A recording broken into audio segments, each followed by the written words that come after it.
Dax, open the door for me.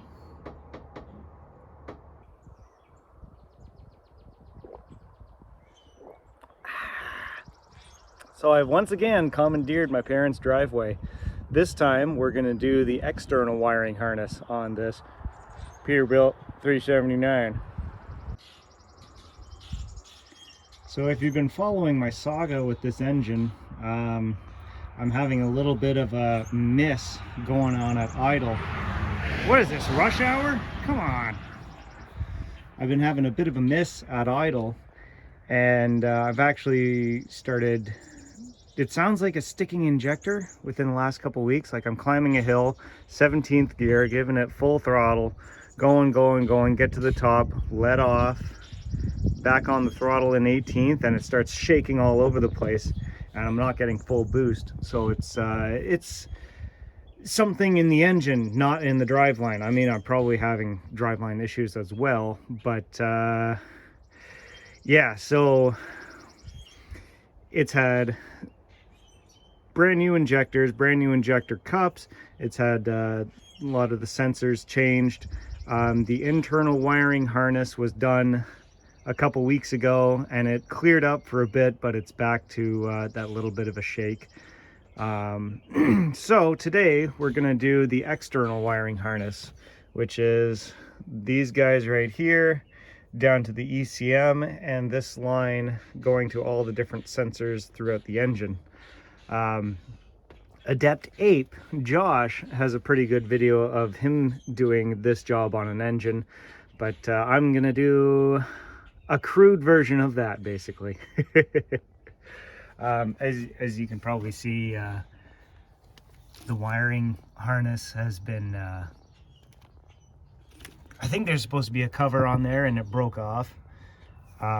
So it's in rough shape, and if you look at some of these lines right here, like there's a little bit of wear where they rub against each other. Nothing has actually gone through the wires yet, but I mean, I'm just kind of firing the parts cannon at this thing now and hoping something sticks. So we're gonna change that out, and then I think the fuel lines from the primary filter back to the tanks are original to the truck, and they could be disintegrating, and maybe that's causing an issue, or maybe it's a fuel flow issue.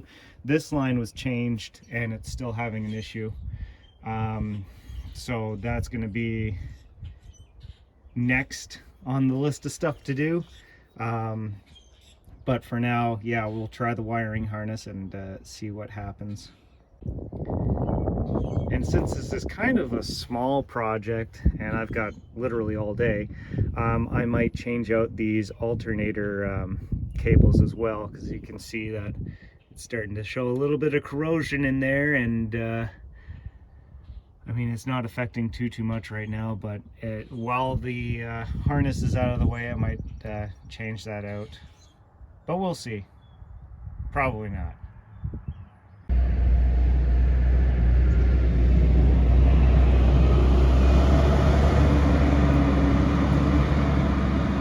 Tractor. All right, work mode engaged. Okay, so this is the new harness. So you have the ECM connection, and then the one wire going to the two internal injector wiring harnesses, and then the other one goes to all the different sensors around the engine, and including around the front of the block and around to the other side.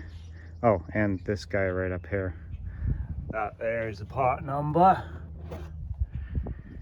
So yeah, basically the job is just take out the old harness and put the new one in its place, and hope that you don't mix up any of the sensors.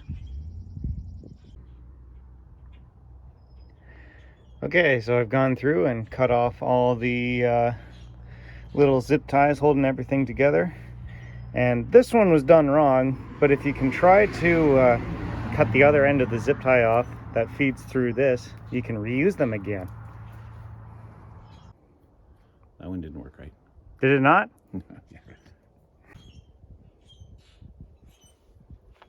Yeah, right. Dad, what are you doing? Start CRX. Maybe. Maybe. And oh, stop. So we got to push.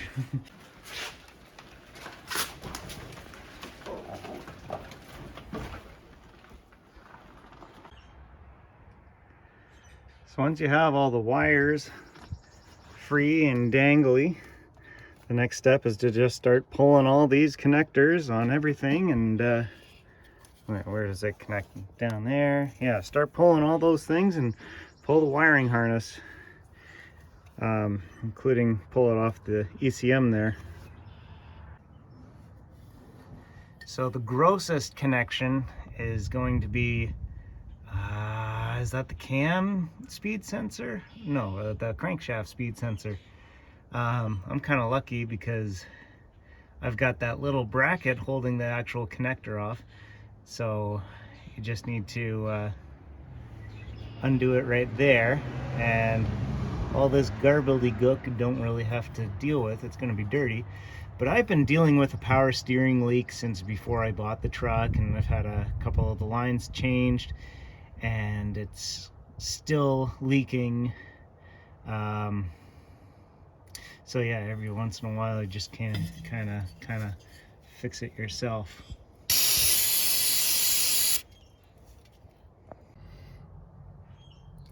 Now a decent set of picks where you can push on this thing and pull it out all in one swoop would be nice to have, but I'm waiting for Princess Auto to get in a decent set. So until then, I just kind of use these angled needle nose and kind of put it on there, get the pin and wiggle it off.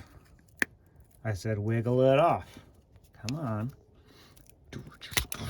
There, see? Easy peasy. So the hardest sensor to get to is going to be, I think it's the coolant temperature sensor, but it goes way down in there. And you can kind of access it from the front.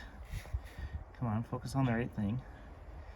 But, oh, it's a pain. In my case, the best way to see it is from behind the alternator, right there. So we're gonna get them needle nose in there. Do do do, do do do. What am I looking at?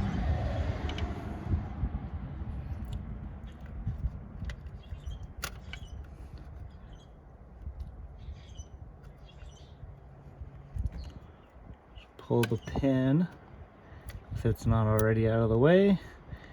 Get the tab. I say get the tab. And pull. And pull. Come on. Pull.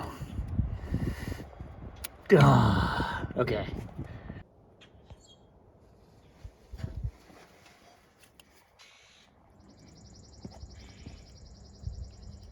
I got it.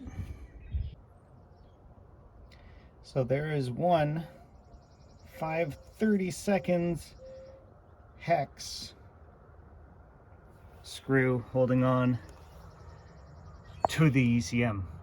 So we'll take that off and pull the whole thing out.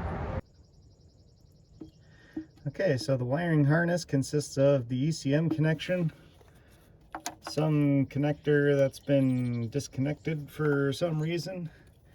I think this is boost gauge, maybe, I don't know, something in the engine. There's two down here, one for fuel, one for oil sensors or something, I'm thinking. I'm probably getting a lot of these wrong because there's another one here, might be fuel, I don't know. Then we go up here, there's this guy down here, there's an atmospheric pressure sensor or something. That goes to the other side. What we got, yeah, there's another sensor right here for the crank or the camshaft speed sensor, and then one that goes way down for the crankshaft speed sensor. And then you go over to the other side. And you go to the other side and you have the sensors going down here. One right off for, I think it's IVA oil something or other. One going over to here. Also, now this goes in the block, so that's something to do with something else. You realize that your air conditioning belt is off by one tooth, so I'm gonna have to fix that. Then you have the coolant temperature sensor, something or other, going way down there. And then you also have this line here, which goes to coolant divert or something to do with twin turbos. That's not there. So basically every time I stop for fuel, I go through and pop the hood, take a look at all different things on the engine, and you check your coolant lines for a little bit of like coolant leaks or something at a joint, or you check your alternator cables for rubbing on things and burning through the insulation, like right here and there. And just general, take a look at things around and see what's going to cause you issues later on down the road, and see if you can fix them before they strand you at the side of the road.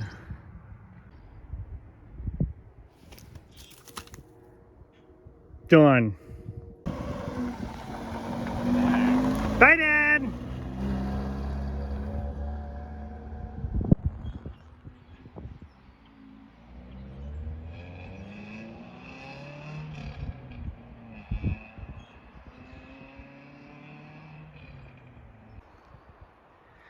So here's new harness with old harness laid over top. Now, yeah, it turns out that these, there was a zip tie holding in the ECM connector that was rubbing some of these wires against a metal frame, and not that anything wore through, but that's a problem area for sure. It did actually wear through eventually. Look at this quality from the factory. This brown wire right here has already been rubbing against the piece right there. That's fun. So there's probably a reason why Cat had those wires exposed at the end, but that's going to be future me problems if I ever run into that issue, because this is now all wrapped up. So that little screw that holds on the ECM end is supposed to only be 13 foot-pounds. So I tightened it up until what I think 13 foot-pounds is, because you can definitely over-tighten it, but I think I put in my best shot because I forgot my torque wrench. What's really cool about these bags that they put all the clips in is that they're actually integrated into the harness itself. So I think the whole thing's wrapped in plastic, but they have these little breakaway seams that you can actually take it at the bottom and rip it off, and that's how you get it exposed. So that's pretty cool. Now, some may call it overkill. Others might definitely call it overkill. But I know what happens when these wires rub together over 15 years. And if a little zip tie wire separator color-coded to match a Cat engine is going to help at all with that, then yeah, I'll put in the extra few minutes to do it. So now that the easy harness is done, we have to fish through all of this line and get it up over to the other side of the engine block before doing anything. And you have to kind of remember how everything went back when you pulled it out, and you got to kind of fish it through all these tight spots. So kind of makes sense that you do this connection first, because if you start on the other side, then you have to fish that all the way through all these little connectors and in behind here and through the back there, and that's just not going to happen. So it kind of sucks, but this is the way it has to be done. It also gets pretty dirty when you're fishing these connectors through all the dirt and grime in the engine, so it's probably a good idea that Cat put a bag around it all just to keep the sensor or the connector itself clean.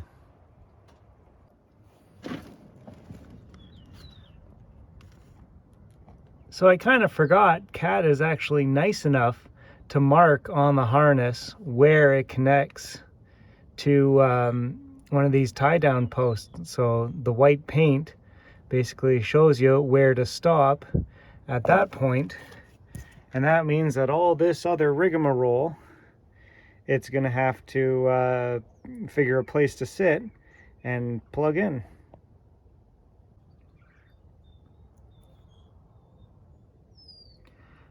So also in Josh's video, he was talking about doing these blue seals, putting dielectric grease around it, but these Deutsch connectors, I think the plastic housing around is doing a good enough job of keeping all the crap out of there. So I think we're just gonna dry put these in, because getting some, might be able to get some grease around there. Sure, let's do it.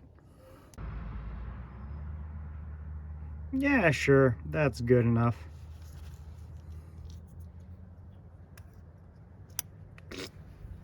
Perfect. So each one of these connectors is also labeled with what it is. Now the thing is, if you don't know which of these connectors, because there's two down there, one up here, if you don't know which one the fuel temperature is, sometimes you might just luck out and it actually says fuel temp around the sensor port. So the oil pressure sensor and the atmospheric pressure sensor are both down here at the block. And if you look at the wiring, they're two of the same kind of connectors, 3 pins. And if you can't tell which is which by the wire length, luckily they designed these two to have two slightly different little locking things at the top there. This one is on the right, this one is in the middle, so you can't screw it up. So I was just thinking, what's that little gray thing that was sticking in the one plug? It didn't come out with the old harness. Okay, we have ECM connection, intake manifold air temperature connector, and then fuel temperature, atmospheric and oil pressure sensors. We have, what is this one again? Intake manifold air pressure, I think that's boost pressure. And then we have cam sensor and then crank sensor way down there. And that completes this side of the engine, plus the injectors. But yeah, we're on to the other side now. Okay, it's 4 o'clock in the day and this job is pretty much done. Everything's all plugged in. I just need to figure out where to put the zip ties and stuff. But this mess of cable right here looks kind of ugly and the loom is just splitting apart. So I'm thinking I'm going to reroute this whole thing and put some new loom on at the same time as putting this on. But I don't think I'm getting to the alternator wires today, especially because it has this funky weird split where the ground wire splits in two and goes to all sorts of different rigmarole. And yeah, I'm not going to deal with that today, but I can deal with this little gauge sensor wire stuff, because those are gauges for the alternator and coolant something or other. No, that's air conditioner. So yeah, it goes into the cab though. So yeah, let's clean this up and make it look pretty.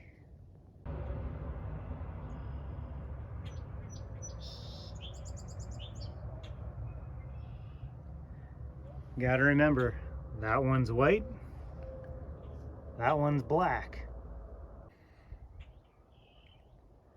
Well, it's not super duper pretty. And I just found a zip tie I missed right up there.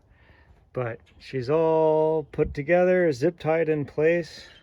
Kind of sucks that these cables with the overspray on it are right in front now, but I kind of intentionally left that exposed and able to be replaced, because that's going to be replaced fairly soon, I think. But yeah, let's fire it up, see if it works. Okay, key on. No low air buzzer yet. That's kind of nice. Let it do its checks. Wait for all the gauges.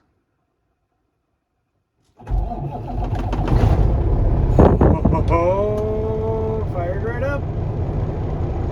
Whew, always a good feeling. I don't have my Shakeometer 5000 hooked up, but I don't feel it in my butt right now. So that's a good thing. Usually only happens when it's warm though. So we're gonna have to take this for a test drive in the next few days. There's the low air buzzer. So yeah, we'll take it for a test drive in the next few days and see if it solved the problem. Okay, it's the next day after putting on the new external wiring harness on the engine, and we've got our Shakeometer 5000 hooked up again. So let's start her up and see how much of a shake we actually have here.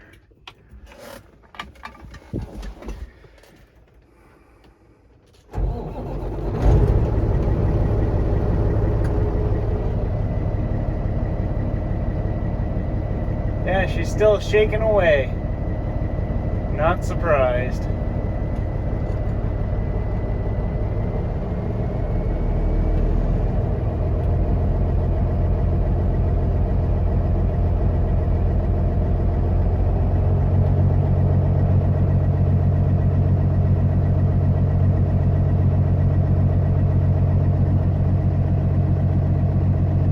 Well, on to the next fix, I guess.